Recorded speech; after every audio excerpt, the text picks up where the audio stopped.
Hello, good evening. Welcome to episode 2 of the Behind the Screens chats for the boys from the Baltic Star.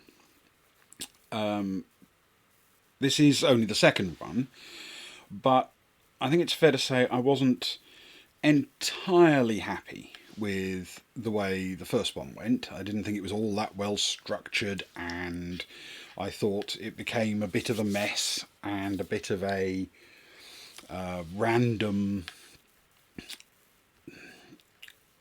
collection of rubbish.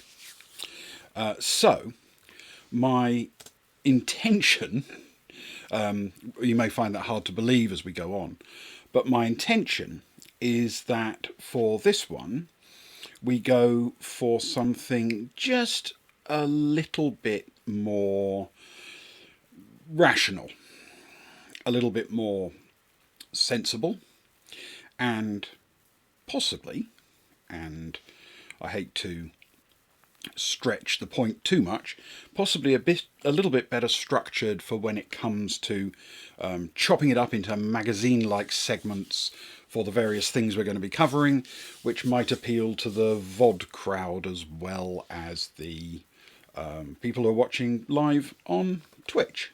We hope. And while I have no absolute confidence that this will work as intended, I am going to give it a try and see if this improves matters. We'll see, anyway. So, the first thing to cover, really, I suppose, is what do I have for you this evening? Well, there are a few sections to this, and we're going to do a few quite a weird variety of things. So we'll see how much each one appeals to people and whether or not each of them get different levels of feedback. You never know. So we're going to do, this is not necessarily in the order that they're on the stream. We're going to tell the unusual story of Steve's Jackson and Fighting Fantasy. I'm going to begin going through the things that I think a GM, a referee, a DM, whatever you want to call it, should keep in their virtual back pocket in order to deal with the unexpected behaviour of players. And players do nothing except the unexpected, in my experience. I'm going to start a series on how to do narrative and character in RPGs. Essentially breaking down the lessons that were learnt the hard way by novelists and screenwriters and the like, so you can see how they work in role-playing games. I'm going to reach a little bit into the history of role-playing games to talk about how things were back in the day, because there are a few things that you can recycle from old materials, and it can be useful to have a guide from an old hand to orient yourself in the things that are available and how they work and how they were named and identified back in the old days. I'm going to show you how to build an NPC that acts with purpose and consistency, which is more of a cheat than actual content, but I believe firmly that referees need to cheat as much as possible, literally as much as is possible, in order to give the illusion that they're completely in control of everything at all times. So we're going to do that. And along the way, as I promised last week, I am going to tell you literally the worst joke you've ever heard. Bar none. Promise. I kid you not. So, that's enough of the prologue, enough of the orientation for what we're going to do, and we'll actually now go into the segmented part. So these are going to be like magazine show segments, and Hopefully that will make sense, and hopefully it'll make it easier to find what you're looking for if you want to fast forward through bits, or if you're picking up snippets taken from video on demand later. We shall see. Ultimately, trying something new. You never know, do you? So, the first thing that we're going to cover is a thing that I'm referring to as the GM's back pocket. Now, this is going to be an occasional series, which will cover essentially the things that I use, and other people will do it differently, you understand, but the things that I use to keep one step ahead of the obstreperous player. Not that I have any inherent problems with obstreperous players. I'm an enthusiast for obstreperous players. But there are a few things that I keep in my back pocket, and I thought it might be worth, for a less experienced GM perhaps, to go through the things that make my life easier when running a campaign. And so that's what this is going to be. We'll give it a shot. So, you're a GM, and you've got some players in front of you. There they are, smirking at you. Yeah. Silently plotting how to destroy your universe. The problem isn't actually complicated in itself. You have to provide a textured universe. So there are, for example, buildings in every town that the players walk past on their way to the intended destination, the plot-relevant destination. But that runs the risk that they'll suddenly decide to knock on a door, or go shopping, or take in a show. And if they're in a detailed and plausible universe, then they absolutely have to be permitted to do that. In fact, little secret here, they have to be encouraged to do that. It's how they explore the world. If the players don't have confidence that you can take a strange request, something they come up with on the spur of the moment, and take it in your stride, then they'll stop making strange requests. And that, I have to tell you, would be very sad. It would be a limit on your game. So, essentially, how do you make yourself ready for the things that players, because they're players, will do to your carefully constructed, intricately plotted scenario? You fill your back pocket with a few useful bits and pieces. And I'll be doing a few different ones over a number of different pieces, but this is part one of the GM's back pocket. And what we're going to do this time is talk about the 3 rules I follow when preparing an area for players to explore. And these are, I think, sufficiently important that they are genuinely, as far as I'm concerned, they are actually rules. They are that important. So, what do I do when preparing an area?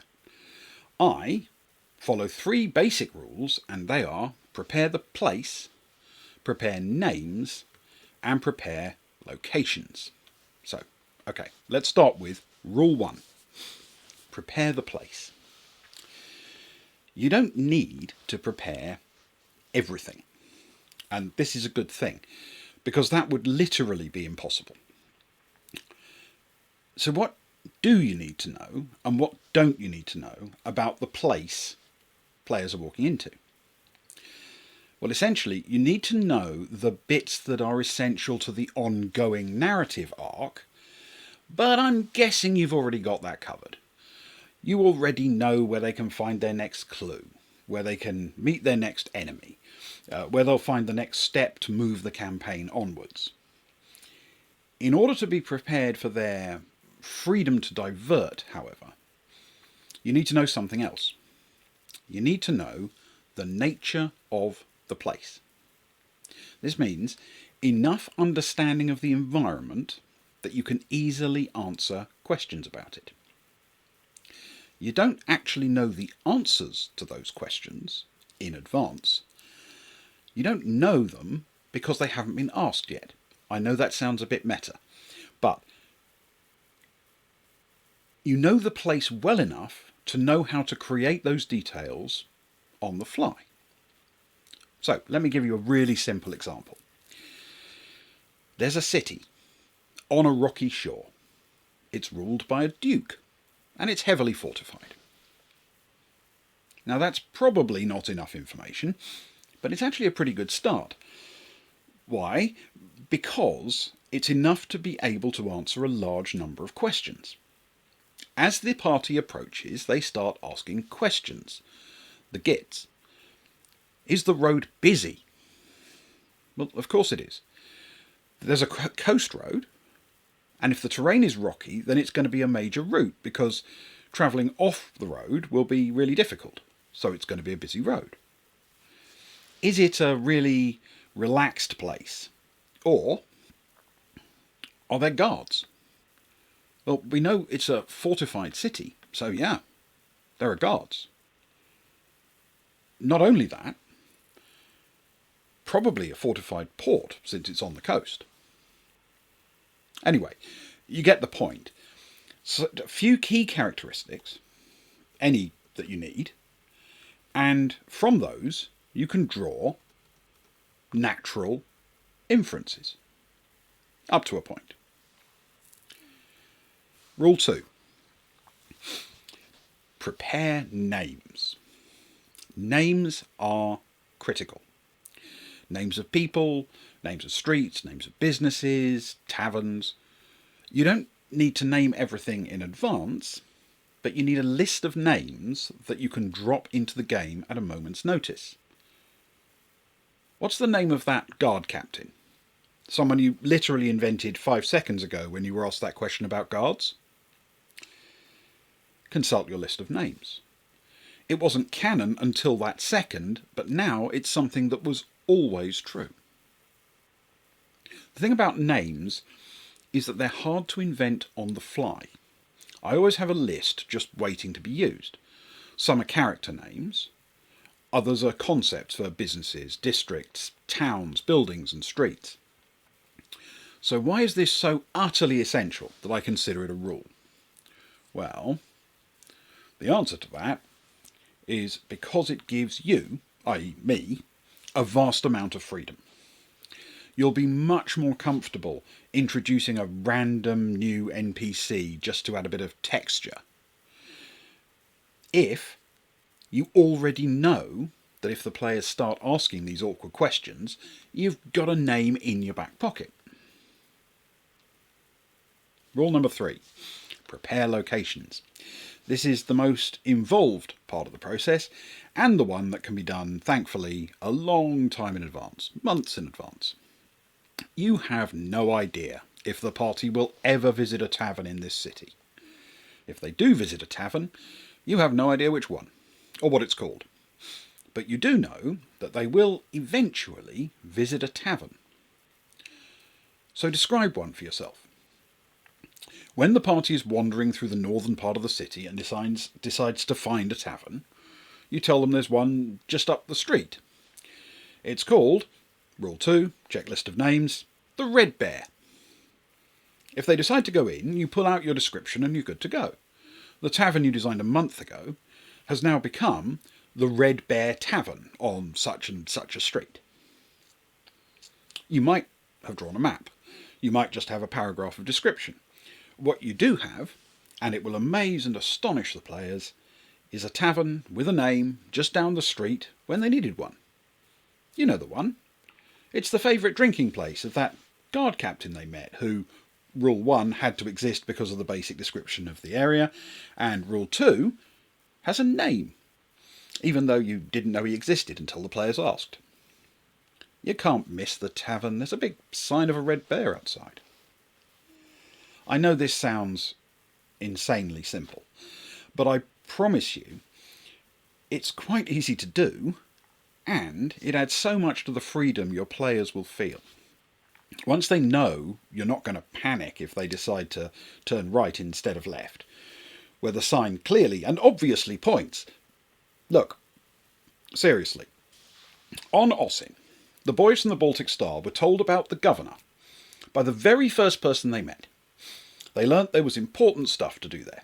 They were told where he could be found, and on leaving the encounter they literally walked past a sign, painted on the bulkhead, directing them to that location. Naturally, they went shopping. They explored every possible location, every other possible character interaction they could do on or near Osin, before they finally went to see the governor. This is, really, I'm not kidding, a good thing. It means the party isn't being forced down rails, but it means much more. That they trust you to keep up when they try something. It's a more involving experience, a more interesting narrative, and a serious compliment for your skills. Try not to grin too much when they do it. It's tacky. Next time we'll take a look at a few of the other GM's tricks, and I'm going to introduce modularity. Oh, do try to contain your excitement.